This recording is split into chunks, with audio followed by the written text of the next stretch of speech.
All India Radio presents Morning News.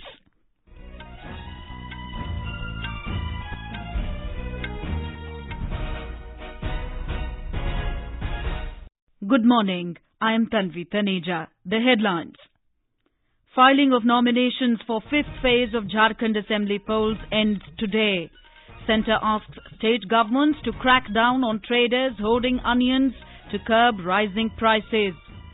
NHRC issues notice to centre, states and union territories seeking reports on procedures to tackle sexual harassment cases. Sub-Lieutenant Shivangi becomes first woman pilot of the Indian Navy. NASA finds India's Vikram lander which crashed on Lunar surface. And in South Asian Games Volleyball, Indian men to clash with Pakistan, Indian women to take on Nepal in title clash at Kathmandu.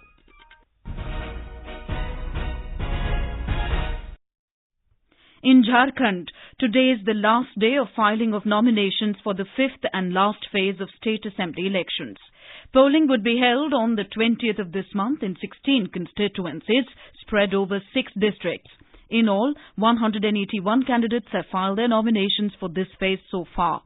Scrutiny of nomination papers would be undertaken tomorrow, and the last date for withdrawal of candidature will be 6th of December. Meanwhile, campaigning is in full swing in poll-bound constituencies for the second and third phase. More from our correspondent.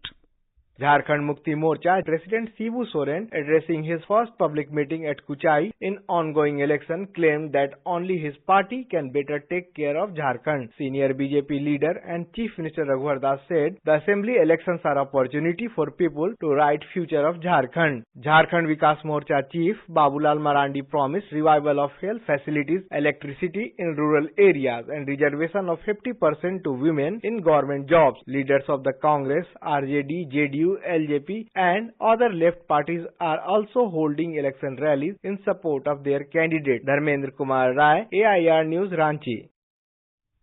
The centre has asked the state governments to crack down on traders hoarding onions, create buffer stocks and distribute imported edible bulb at a reasonable rate in order to provide relief to the common man from soaring prices.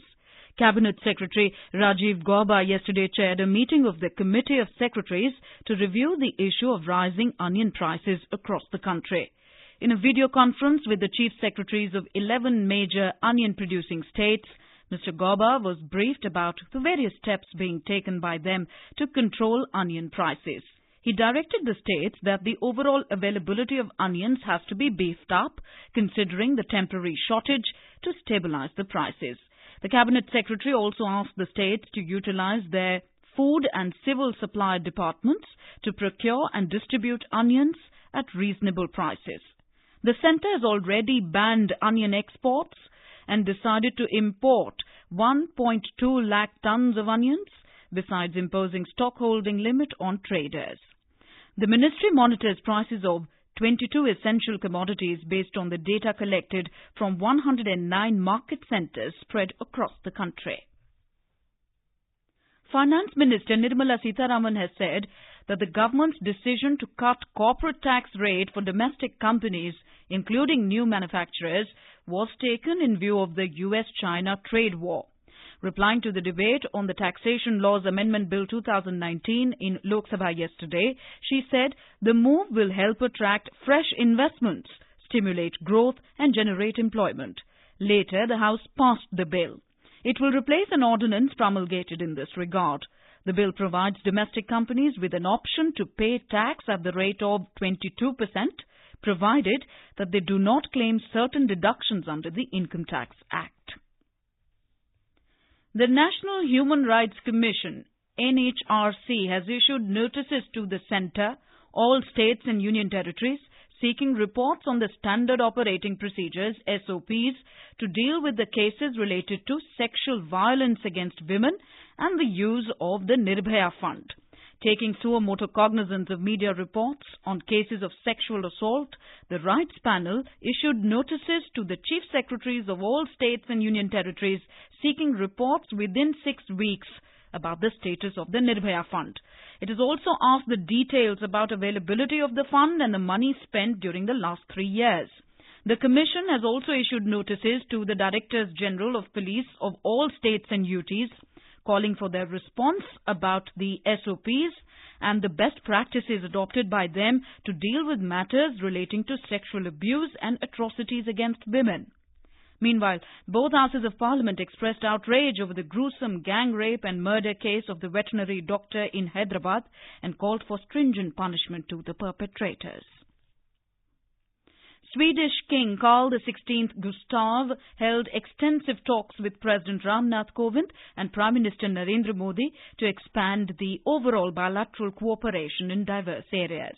These included trade and investment, innovation and culture. Welcoming King Carl XVI Gustav and Queen Sylvia at Rashtrapati Bhavan last evening at a banquet in their honour, President Ramnath Kovind said that India-Sweden bilateral trade and investment relations are gaining strength. He said that India sees Sweden as a key partner in its Make in India, Startup India, Clean India, Digital India and Smart City programs. He invited Sweden to join the International Solar Alliance. Later, the two sides inked 3 pacts providing for cooperation in polar science, innovation and research, and in maritime spheres. Earlier, Prime Minister Modi and the King chaired a meeting of the India-Sweden High-Level Policy Dialogue on Innovation Policy, during which both sides discussed ways to expand engagement in research and development. For quick news updates, visit our News on AIR app and follow us on Twitter at AIR News Alerts. You can also visit our website www.newsonair.com. Sub-Lieutenant Shivangi has created history to become the first woman pilot of the Indian Navy. A native of Muzaffarpur, Bihar, Shivangi was inducted into the Navy under the Short Service Commission Pilot Entry Scheme. She was commissioned into the Navy in June last year. The Defence Ministry said a batch of 3 trainee officers of the 7th Dornier conversion course, including a lady officer, qualified as Dornier pilots and were awarded at the coveted Golden Wings ceremony held at INS Garud. In Tamil Nadu, it has been raining almost constantly for the past 2 days in most of the coastal as well as hilly districts of the state. It has thrown normal life out of gear in more than 10 districts.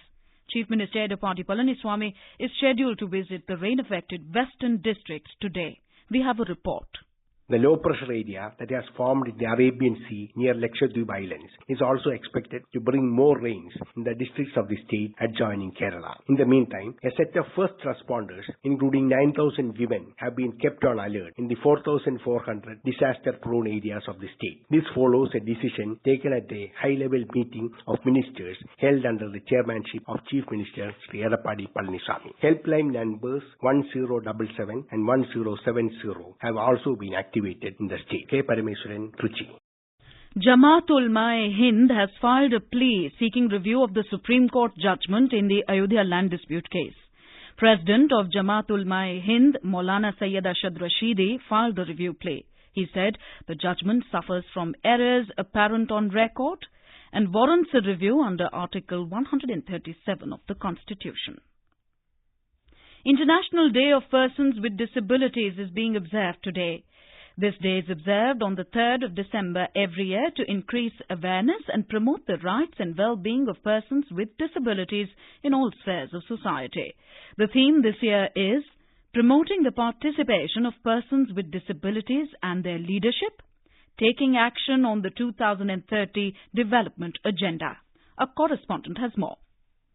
The world population is currently over 7 billion people. Out of this, more than 1 billion people live with some form of disability. This year, the day focuses on their empowerment for inclusive, equitable and sustainable development as anticipated in the 2030 Agenda for Sustainable Development. Vice President M. Venkaiah Naidu will confer national awards for outstanding work done towards empowerment of persons with disabilities. Prime Minister Narendra Modi had launched the Accessible India campaign in December 2015, the campaign seeks to make government buildings and public transportation disabled-friendly. With Dipendra, Suparna Sekya, AIR News, Delhi.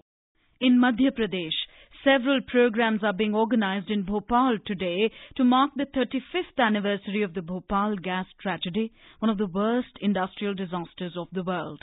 A large number of people were killed due to the leak of methyl isocyanate gas from the Union Carbide plant in Bhopal on the intervening night of 2nd and 3rd December in 1984, while millions of people are still affected by the tragedy. More from our correspondent. All religion prayer meeting has been organized today at Barkatullah Bhavan, Bhopal, in the presence of Governor Lalji Tandon on the 35th anniversary of Bhopal gas tragedy. In this prayer meeting, tribute will be paid to the deceased gas victims. Meanwhile, hundreds of survivors of Bhopal gas tragedy formed a human chain in protest in Bhopal yesterday. The protesters said that exposure to the toxic gas and the waste dumped in the premises of defunct factories continued to cause health problems. They demanded that Dow Chemicals, the current owner of Union Carbide, pay compensation under the polluter pays principle. Sanjeev Sharma, AIR News, Bhopal. A NASA satellite orbiting the moon has found India's Vikram lander, which crashed on the lunar surface in September. The United States Space Agency said NASA released an image taken by its Lunar Reconnaissance Orbiter, LRO, that showed the site of the spacecraft's impact and associated debris field on the 6th of September. NASA released a mosaic image of the site on the 26th of September and invited the public to search it for signs of the lander. A person named Shanmuga Subramanian contacted the LRO project with a positive identification of the debris. Prime Minister Narendra Modi has congratulated Ursula von der Leyen on taking over as the President of the European Commission. In a telephonic conversation with Ms. Leyen, Mr. Modi said that her leadership of the European Commission had special significance since she was its first woman president. Ms. Leyen invited the Prime Minister to visit Brussels for the next India-EU summit. Prime Minister Modi has accepted the invitation. In Nepal, Indian men's volleyball team will clash with Pakistan in the finals of the 13th South Asian Games today. The much-awaited encounter of the Games will be played at Dashrath Rangashala in Kathmandu in the afternoon. In the women's section, India will clash with hosts Nepal in the evening. More from our correspondent. All eyes are on one of the much-awaited encounters of the games. Expressing confidence, Indian captain Jerome Vinis said, "Team is fully geared up and India will continue its winning streak." Coach G. Sridharan said, "India has outstanding record in South Asian Games and his team will beat Pakistan in the finals." In women's section, India will clash with host Nepal in the evening. Though India had defeated host team in the group stage, but Nepali girls had given them tough fight. Keeping in view the popularity of volleyball in Nepal and huge numbers of supporters cheering up home team during past matches, the women's final is also expected to be a thrilling one. Rajkumar, AIR News, Kathmandu. And now for an overview of today's newspapers, it's over to Subhadra Ramachandran. Thank you, Tanvi. Outrage in Parliament over the Hyderabad gang rape and murder case gets top attention in most newspapers. Outraged by Hyderabad rape, MPs call for lynchings, castrations, headlines at Times of India. Quoting Rajya Sabha chairman, the paper writes, "Publish photos of guilty, instill fear in them," says Naidu. The Hindustan Times leads with open to making rape laws stricter, government tells House. BJP Chief Amit Shah reiterating the need for a nationwide NRC at an election rally in Jharkhand gets wide coverage. Will identify, expel each and every infiltrator by 2024, says Shah, headlines at Tribune. The Pioneer highlights Biocon's chairperson Kiran Majumdar's views, seconding Rahul Bajaj's claim that the government does not want to hear criticism of economy. As Bajaj hailed, government says it's proof of no fear. FM asserts we listen, writes the Daily. And finally, the newspapers are abuzz with photographs of Sub-Lieutenant Shivangi becoming the Indian Navy's first woman pilot. The Mail today captions one such photograph of proud Shivangi as creating her story. With that, it's back to you, Tanvi. Thank you, Subhadra. And now, before we end the bulletin, the headlines once again. Filing of nominations for fifth phase of Jharkhand Assembly polls ends today. Centre asked state governments to crack down on traders hoarding onions to curb rising prices. NHRC issues notice to centre, states and union territories seeking reports on procedures to tackle sexual harassment cases. Sub-Lieutenant Shivangi becomes first woman pilot of Indian Navy. And in South Asian Games Volleyball, Indian men to clash with Pakistan, Indian women to take on Nepal in title clash at Kathmandu. And with that, we end the morning news. Have a nice day.